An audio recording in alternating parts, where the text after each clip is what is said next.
ఇప్పుడు cube UFO owners ఎవరైతే ఉన్నారో వాళ్ళ పేరు అందరికీ తెలుసు. వాళ్ళకి ఎదురు వెళ్ళాలంటే ఎవరికి ధైర్యం లేదు. నాకు ఎలా అయిపోయిందంటే నా సినిమా ఎంత బాగా చేసిన తర్వాత కూడా నాకు నేను ఇబ్బందులు పడుతున్నాను. నేను సఫర్ అవ్వాలి, నేను ఎందుకు ఊరుకోవాలి అంటే ఎంతమంది నా ఫ్రెండ్స్ ఈ పరిస్థితుల్లో వచ్చి పోయారు కూడా. అంటే రైతులు పోతే మనిషి పోయినట్టు అంటున్నారు, కానీ ఒక డైరెక్టర్లు పోతే అది ప్రాణం కాదు, ఆ లెక్క లేదు సార్. అది జరిగింది కాబట్టి ఇలా ఈ పరిస్థితి అలాంటి సేమ్ సిచ్యువేషన్ అంటే నేను కూడా ఫేస్ చేశాకనే నేను బయటపడడం మొదలయ్యాను. అప్పటి నుంచి అంటే ఎవరైనా సరే ఎందుకు మనం నోరిప్పాలి, వాళ్ళ గురించి మనం ఎందుకు చెబితే మనకి ప్రాబ్లం కదా, మనకే తొక్కేస్తారు కదా రేపొద్దున అని చెప్పేసి ప్రతి ఒక్కడు భయపడుతున్నాడు. టు బి ఆనెస్ట్ ఇదే ప్రాబ్లం. అందుకే ఎవరు కూడా ముందుకి రాలేరు. నేను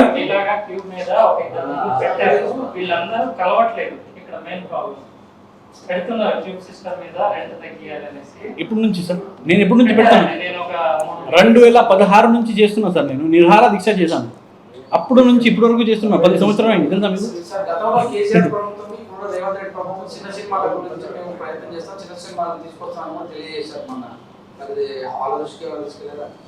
సార్ అంత మాట వరుసకి సార్, అంత మాట వరుసకి సార్. నేను ఇక్కడ కూర్చున్నా ఎక్కడ కూర్చున్నా ఈ మన మీడియా మిత్రులు ఉన్నారు, ఇంత కెమెరాస్ ఉన్నాయి, ఒక్క చిన్న రీల్ ఎక్కడికి వెళ్ళిపోవచ్చు. ఇది ఇంటర్వ్యూ ఎక్కడికైనా వెళ్ళిందంటే ఎక్కడికైనా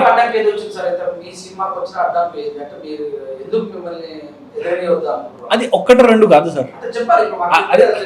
సరే చెప్తా, కానీ కాంట్రవర్సీ అయ్యింది, ఓకేనా.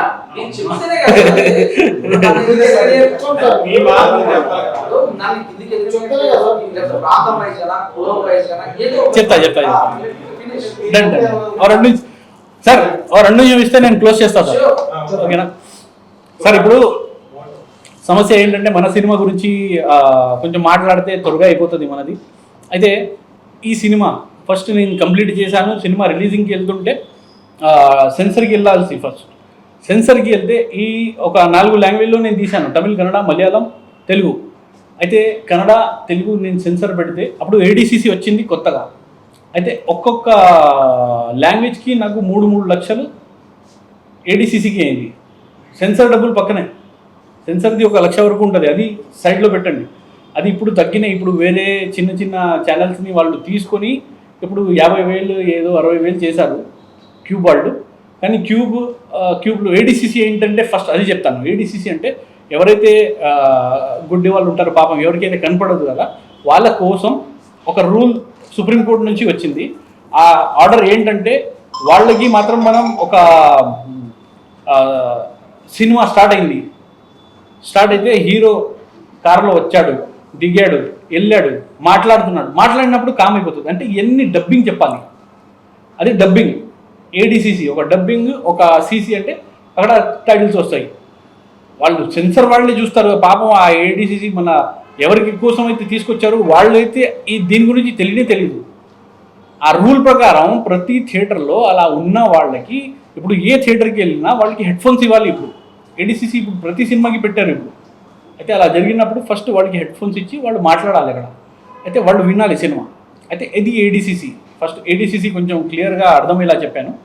ఆ తర్వాత నాకు దగ్గర 7-8 లక్షలు ఓన్లీ సెన్సర్కి అయింది. అయితే ఈ పరిస్థితుల్లో ఒక్క లాంగ్వేజ్లో తీయడమే కష్టం.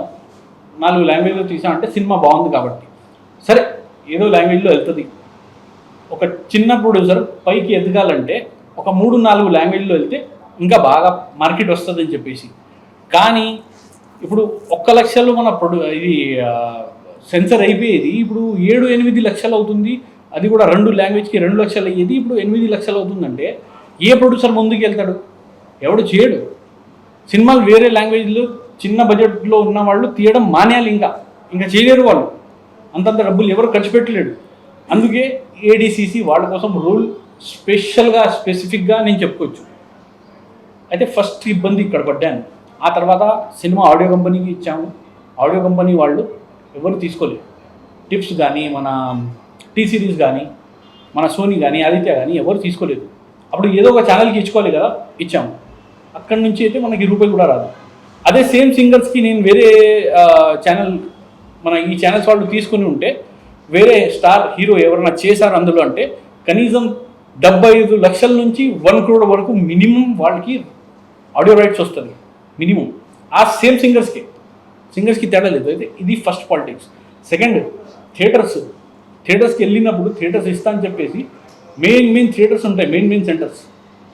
అదే అక్కడ మనకి ఎగ్జిబిటర్లు ఉంటారు, వాళ్ళకి కాల్ వచ్చేస్తుంది, వాళ్ళతో పాలిటిక్స్ జరుగుతుంది. చిన్నగా డమ్మిగా ఏదైనా చేయండి అంటే ఒక ఊర్లో ఒకటే షో, అది కూడా మార్నింగ్ 10:30కి 9:30కి వేస్తారు. ఆ టైంలో జనాలు వెళ్ళాలి. జనాలు వెళ్ళకపోతే ఆ షో కూడా తీసేస్తారు.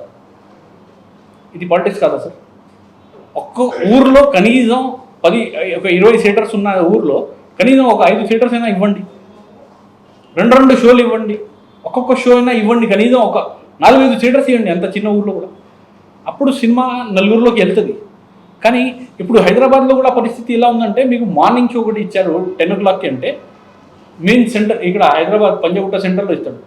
మిగతా టైమింగ్స్ అక్కడే మధ్యాహ్నం ఉన్న టైం ఊరి చివర, ఈ ఊరి చివర, ఆ ఊరి చివర, బోడుప్పలు, పటాన్చేరు అలాంటివి వైపిస్తే సినిమాని డమ్మి చేయడం అంటారు. అది మీ సినిమా ఎంత బాగోకపోయినా సినిమా జనాల్లోకి వెళ్ళాలంటే ఫస్ట్ థియేటర్స్ పడాలి.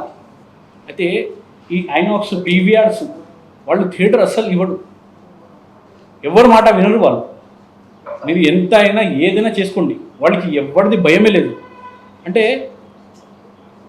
మన ఒక మిత్రులు అడిగారు, అంటే పాత ప్రభుత్వం కానీ ఈ ప్రభుత్వంలో కానీ చిన్న సినిమాలకి ప్రభుత్వంతో ఏదైనా ఉందంటే ఇప్పుడు ఒక్కటే మాటలో చెప్పాలంటే ఏది లేదు, వాళ్ళతో వీళ్ళకి సంబంధమే లేదు. వాళ్ళు అస్సలు పట్టించుకోరు. మాట వర్డ్స్కి చెప్తారు చిన్న బడ్జెట్ సినిమాల్ని మేము సపోర్ట్ చేస్తాం అది ఇది అని ఎవరైనా ఏదైనా మాట్లాడతారు, కానీ ఎవరు నిజంగా ఎవరు సపోర్ట్ చేయరు. అది ఒక పెద్ద సమస్య మన ఇండస్ట్రీకి. అయితే ఇప్పుడు ఎన్ని సమస్యలు పోవాలంటే ఒక మంచి సినిమా ఉన్నప్పుడు ఆ సినిమాకి కొన్ని థియేటర్స్ ఇవ్వాలి. ఆ థియేటర్లో పడ్డాక ఏదైనా టాక్ వచ్చింది మీరు కనుక్కోండి. ఓటీటీ ఛానల్స్ వాళ్ళు ఈ క్రైటీరియా ఆ క్రైటీరియా అని చెప్పి రిజెక్ట్ చేయకుండా ఆ సినిమా గురించి కనుక్కొని మీరు తీసుకోండి. శాటిలైట్ తీసుకోండి. శాటిలైట్ చేయరు. పాత ఒక స్టార్ హీరో సినిమా మీరు 1000 సార్లు చూసి ఉంటారు. ఆ సినిమా అసలు మళ్ళీ వస్తుందంటే అది మనం ఛానల్ని చేంజ్ చేసేస్తాం. మన ఇష్టమైన హీరో అయినా అవనివ్వండి, కానీ ఛానల్ని చేంజ్ చేసేస్తాం. కానీ వీళ్ళు ఒక చిన్న బడ్జెట్ సినిమాని శాటిలైట్ చేయరు. కనీసం అవకాశం ఇస్తే ఏదో ఒక చిన్న ఊర్లో అయినా చూస్తారు కదా, జనం చూస్తారు కదా.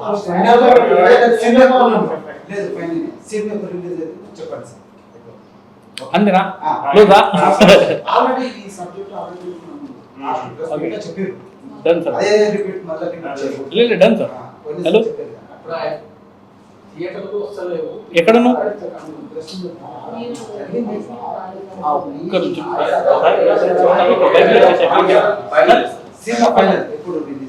చెప్పండి అంటే పోస్టర్ వచ్చింది. సరే సినిమా గురించి తీసుకోండి.